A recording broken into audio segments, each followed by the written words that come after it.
నువ్వు సేవకుడు ఎప్పుడవుతావు? దేవుని పని ఎప్పుడు చేస్తావు? ఆత్మల ఆంతన కుప్పల తెప్పలుగా నాశనం అయిపోతున్నారు.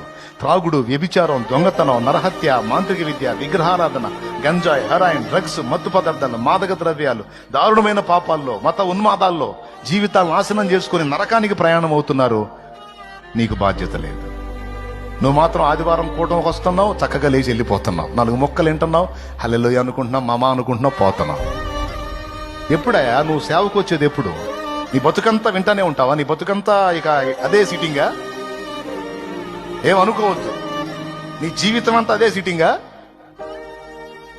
నీకన్నా సిగ్గుండాలి, నాకన్నా సిగ్గుండాలా? ఎందుకు? అంతే కదా, టీచర్ కన్నా సిగ్గుండాలి, అయితే విద్యార్థి కన్నా సిగ్గుండాలా? వీడు బతుకంతా చెప్పడం, ఆడు బతుకంతా ఏంటంటే అది దరిద్రం కదా. అసలు ఏం చదువు అది? ఎదగాలి. దేవుడు నేర్పినటువంటి యుద్ధ విద్యని అభ్యసించి దేవుని పనిముట్టుగా మారాలి. అది లక్ష్యం.